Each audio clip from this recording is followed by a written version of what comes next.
2 less hours of course with me. Then we are going to have a tutorial with Laura on Friday, and then the next week is going to be quantum machine learning with Anton, the full week.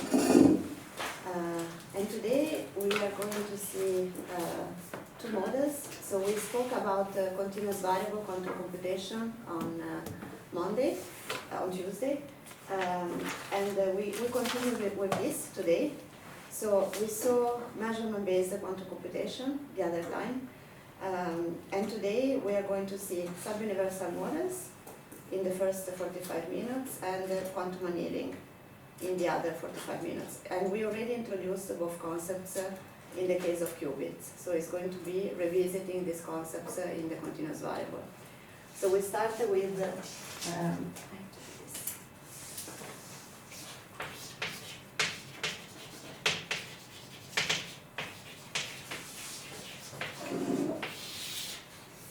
okay. So you remember that the purpose of sub-universal models when we talked about qubits was to have, or quantum supremacy type of models, was to have problems that can be solved efficiently on a quantum computer, and that one can prove with computer science reasoning that a classical computer would take an exponential time to solve the same problem. And typically it's sampling from a specific probability distribution. And you remember that we already talked about boson sampling, where we had single photons in input and photon detectors that can be either on-off, or if you have it available, detection of the number operator, and here you had a certain unitary. Actually, so you also have seen with Anton the so-called Gottesman-Neal theorem that tells you that if for qubits, if your input, evolution, and output are described by stabilizer state, Clifford operations, and Pauli measurements, say, then you can always simulate efficiently this architecture. And actually there is an analogous theorem that is called the Marian-Isaac.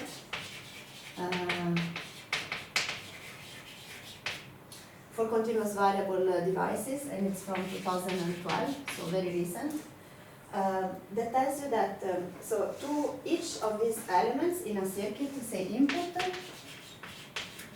evolution, and measurement, you can associate a so-called Wigner function that is a quasi-probability distribution that allows you to visualize, for instance, states, but also evolution and measurement in phase space.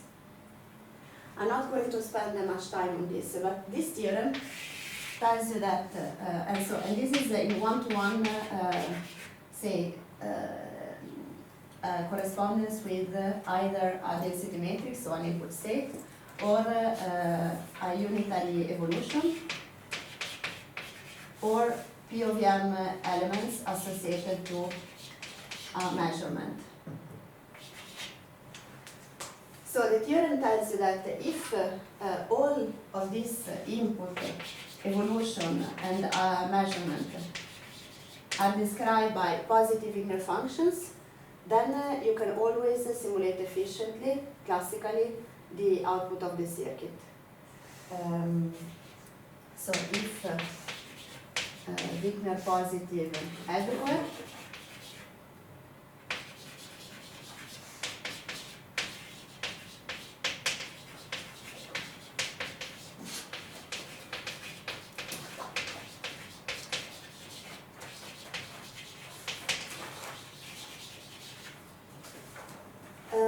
now, if you look at the boson sampling circuit, so this, do you know about the Wigner function of a single photon?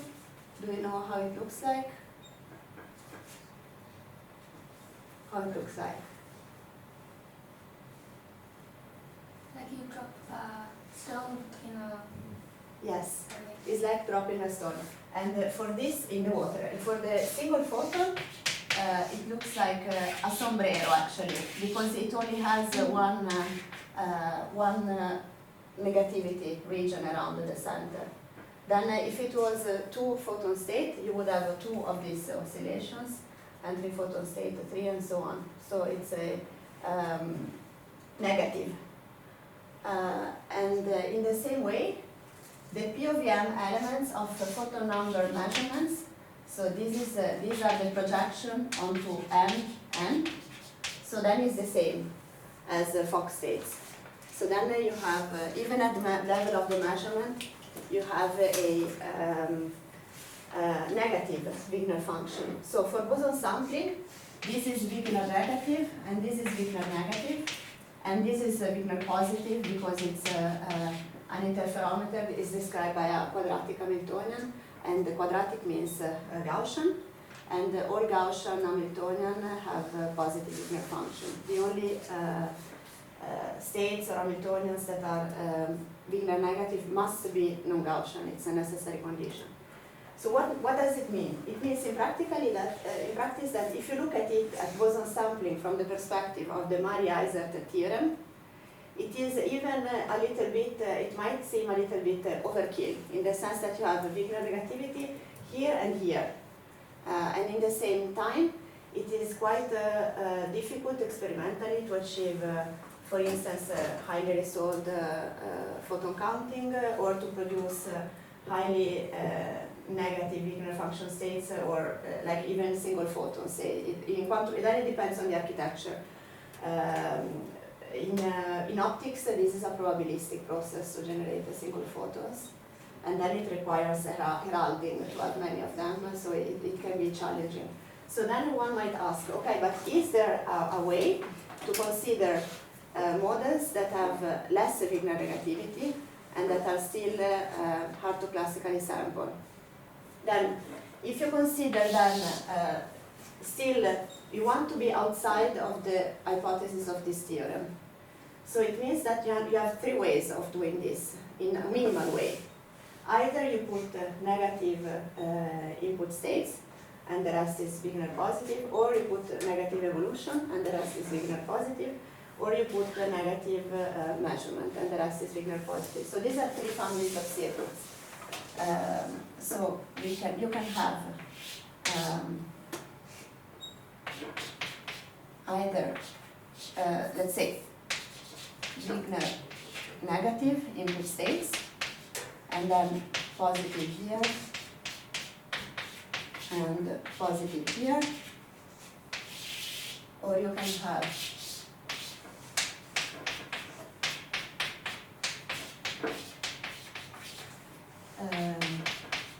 this positive, and this negative, and this positive,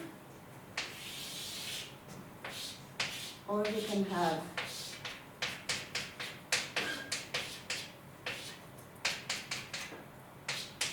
this positive, and this negative. So for the 3 models, in 2017 there have been results in the literature, and this has been called Gaussian boson sampling, for instance. So an example of this is Gaussian boson sampling, and it is like boson sampling, but where you enter with Gaussian states, namely squeeze states. So let's call it Gaussian boson sampling. So here it's again either on-off detectors or number resolving measurements. Here is the same unitary evolution, and here we have the squeeze states. And this was shown to be hard to sample by Christine Silberon and Igor X and collaborators, and it has also been shown to map into some relevant quantum chemistry problem, like the calculation of the Frank-Condon spectra, and Yale has performed experiments of this with 2 modes, and related this to the vibronic spectra of some molecule. Yeah, so I can provide references for this. Then this one, there are different papers. One is with single photon states, and then vacuum everywhere. But then instead here you have also unitary, so these two parts are like boson sampling. But then here we don't require any more single photon counting or photon counting, and it's enough to have heterodyne detection. That I will not go into the details, but the POVM elements are squeezed display states. So then it's like you project, when you measure, you project onto a squeezed display states. And then this model, and this was called, there are different names. It can be also, so this is boson sampling with heterodyne detection, let's say.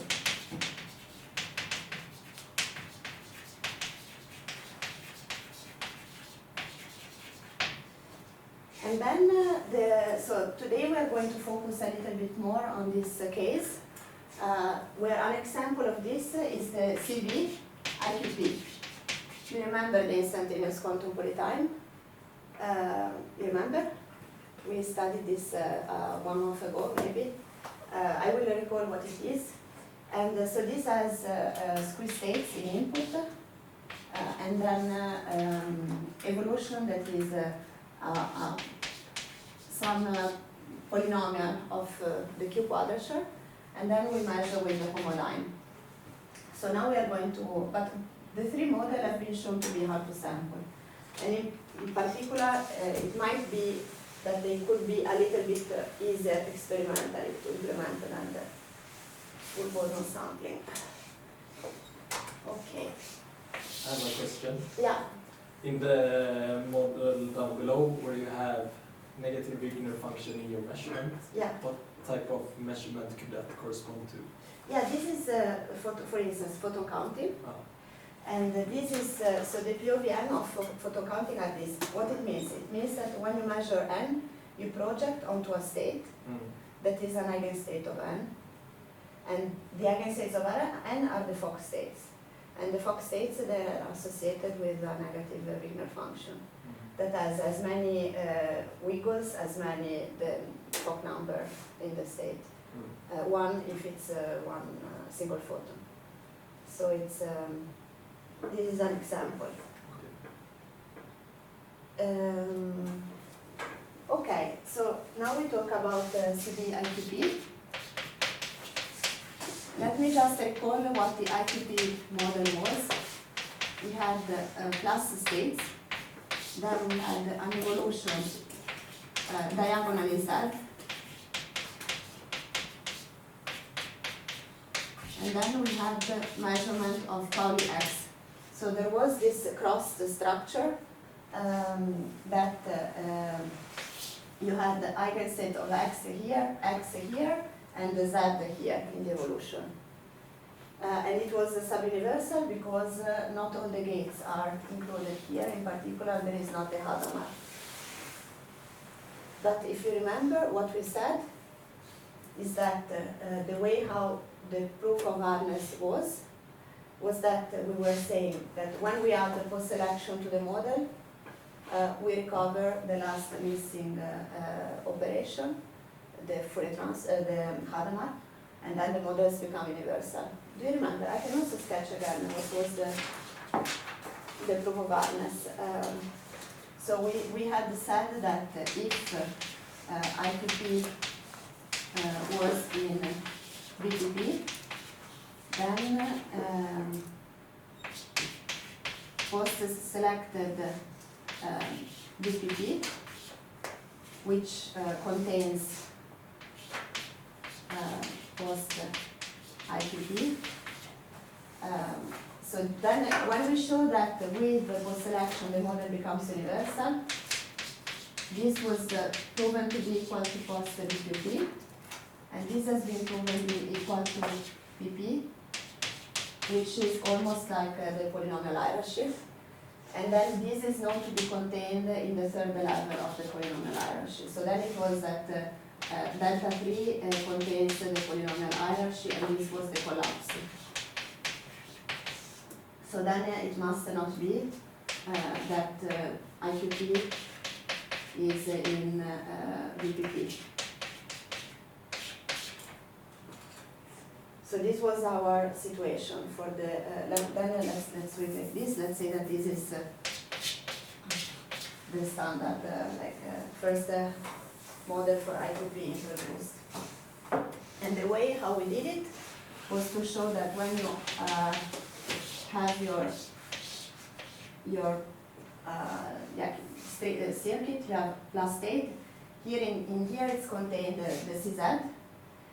So that's the CZ, is not CX, it's CZ.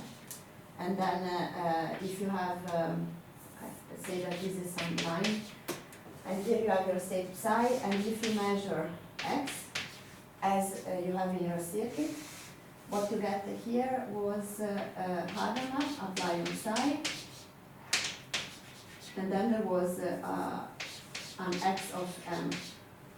That was to say that if you can post-select, if m equal to 0, then you get the Hadamard, which was what was missing to have a universal gate set, because here you have all the gates diagonally there, so plus Hadamard, it becomes a universal gate set.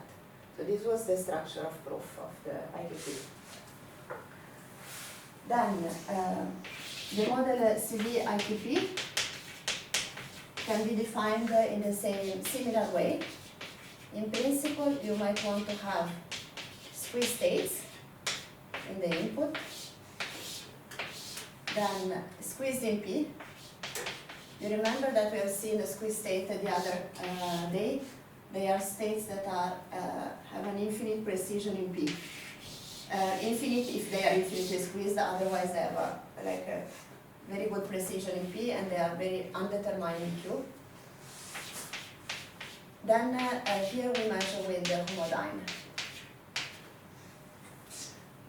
And then what are these gates? Here we have the gates that we introduced on Monday that are diagonal in Q. So you have a displacement, the share, then the CZ gate in continuous variable,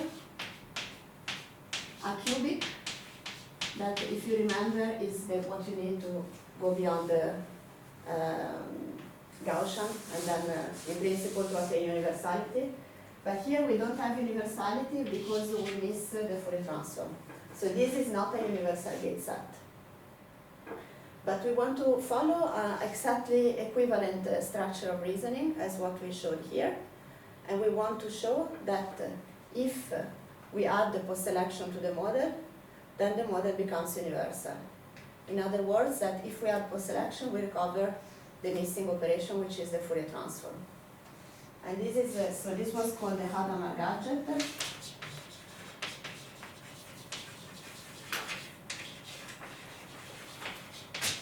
So now we need to have a Fourier gadget.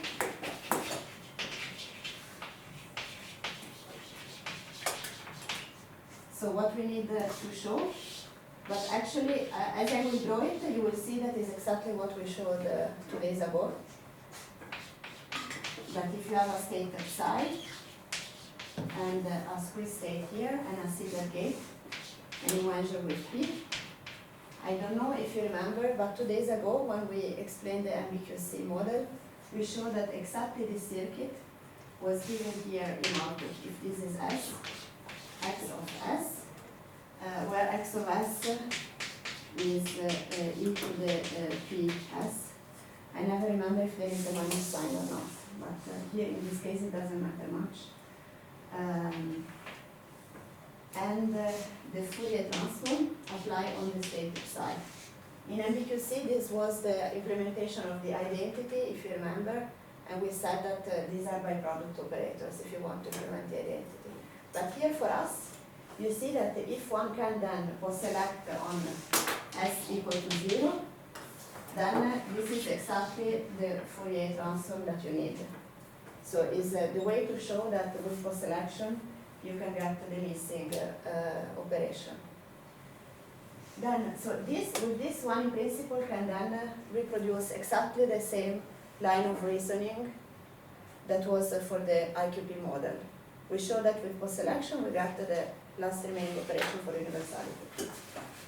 But,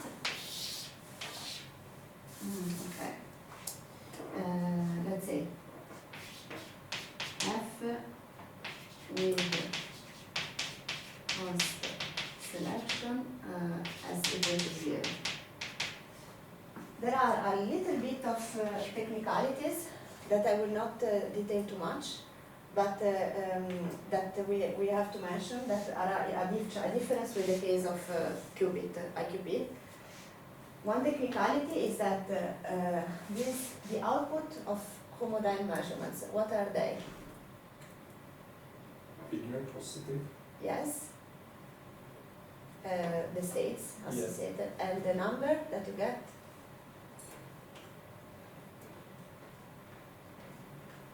How do I write? So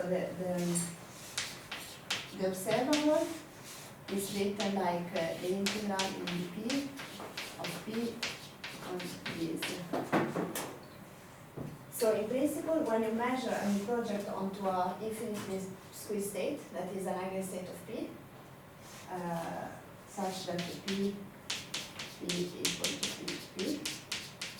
In principle, you get a number that is a real number and it's an infinite precision, and the probability of hitting a number in the real axis is 0, because it's a 0 measure ensemble in the real number set. Ensemble. So then the point is that we need to associate a probability, a finite probability of getting the right result in post-selection. Otherwise, we are not in the good, we cannot define a class post-IQP if the probability of post-selecting on the outcome that I need is 0. So then we need to introduce a finitely resolved homodyne measurement that is the sum over pk for k equal to minus infinity to plus infinity of this operator, evaluated in k pk minus eta, pk plus eta. So what we are saying is that we are binning the real axis. Each bin is labeled by a pk, and then each bin has a resolution of 2 eta. So with this, you have a finite probability of hitting a specific number. The problem is that when you do this, you get in output of this gadget a mixed state instead of a pure state. And also, sorry, there is another thing that I didn't mention here. What we saw yesterday is that this is the, on Monday, is that this is the result when the squeezing is almost infinity. So when, in other words, here I had written 0p, an infinitely p-squeezed state. So when you have finitely squeezed states, you get something that is noisy, a noisy version of this. So then you have two contributions of noise, two noise sources that are intrinsic in CBITP, that are finite resolution,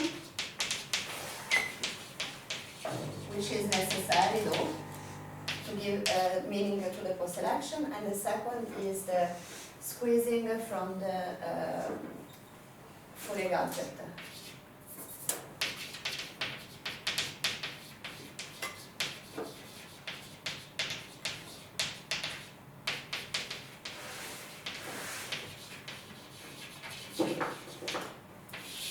Okay, so then how should I do? Can you think about one ingredient that might help to tame the continuous variable noise? Squeezing? Yeah, squeezing, if you put squeezing infinitely, Yeah. you wouldn't need the ingredients. Okay, there would be still the finite resolution, but something that we saw 2 days ago. When you have noise in continuous variable, who are you gonna call? Digital. Mm-hmm. Yes? How? Yeah, not the Ghostbusters, but but you can use as you were saying, like a encoding.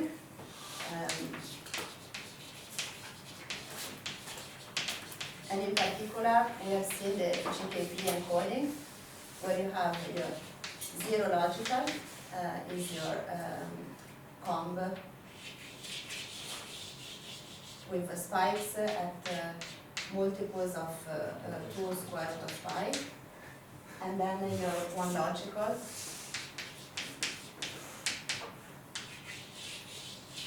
that are these other spikes.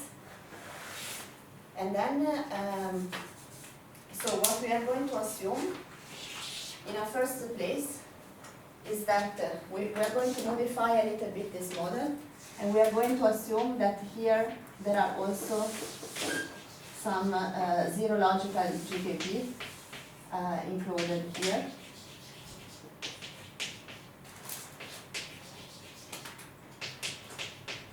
Then if we do like this, what we can do is to reinterpret these gates. So you see, in principle, when I write this, here there are all the possible gates, depending on the parameter s. In particular, there are those gates that we have seen 2 days ago correspond to implement universal exact Hadamard, because we don't have the Fourier transform, but universal qubit operations in GKP encoding. We can write them again. We can interpret then our gates. In particular, include the Z logical, which was e to the q square root of pi, the CZ, which was the same as our CZ logical.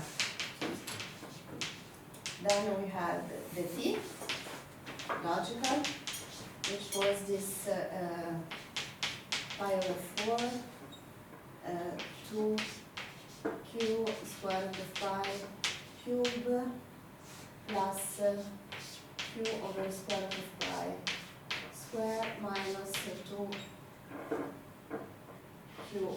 over square root of pi, and that's it.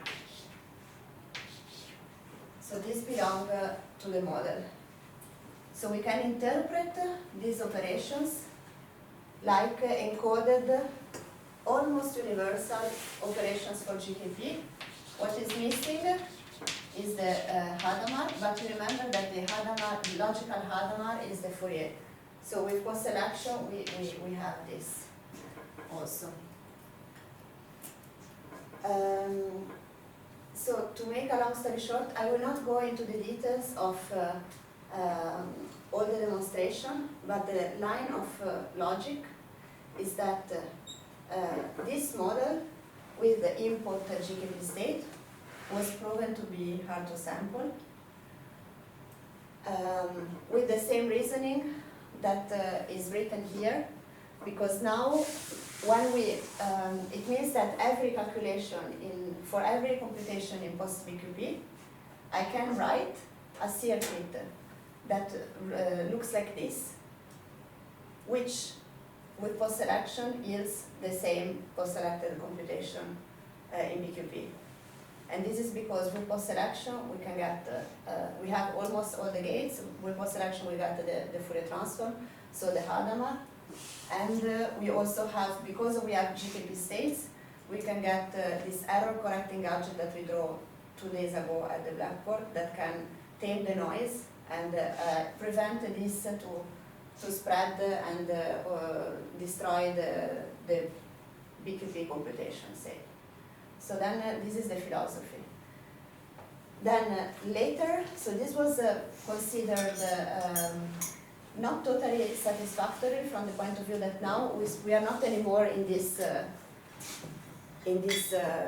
regime, because our input state has become extremely Wigner negative.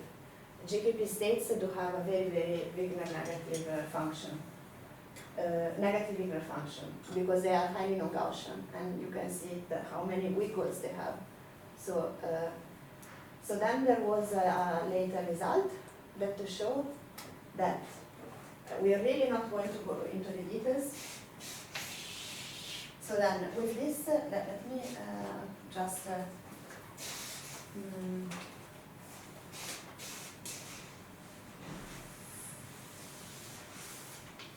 okay, so let's say up to here, it's a CG IQT with input GKP is hard to sample. And this was a PRL 2017, this. And so then there was a later improvement.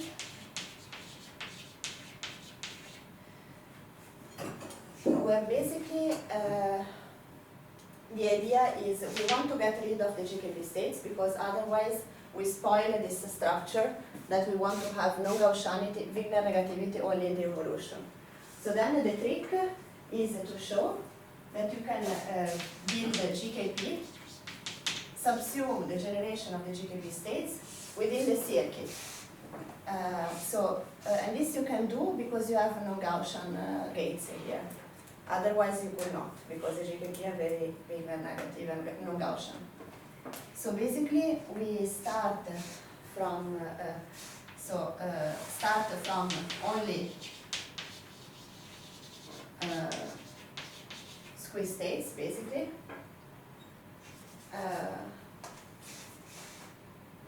And generate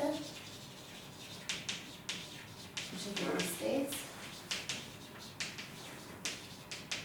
with the available gates.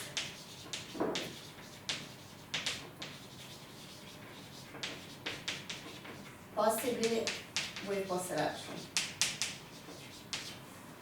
So I will not tell more details, but with this it was shown that the CV IQP is hard to sample. As it is, without the input GKP states. And this was extremely technical, so we are really not going to go into the details. But do you have questions on the philosophy, on the ideas?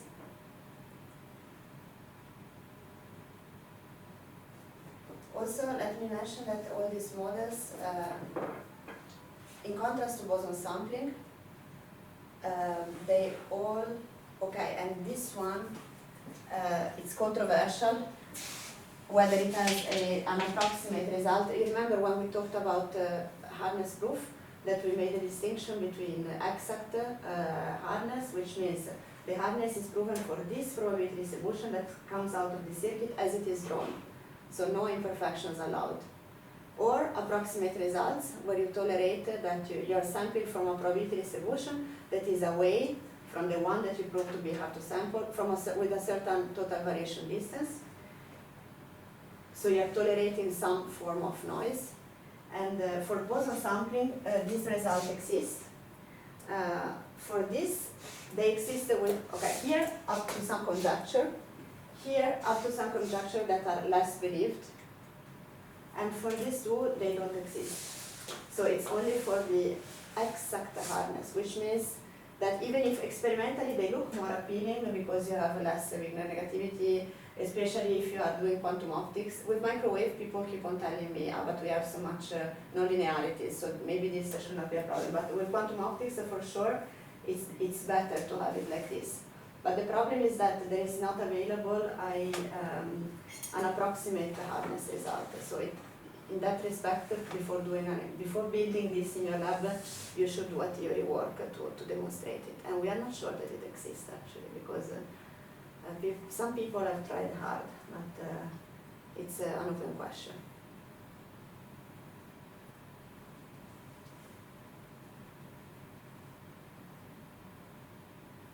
Okay, if there are no questions, we stop here for the break and we turn to quantum annealing with continuous variable in 10 minutes.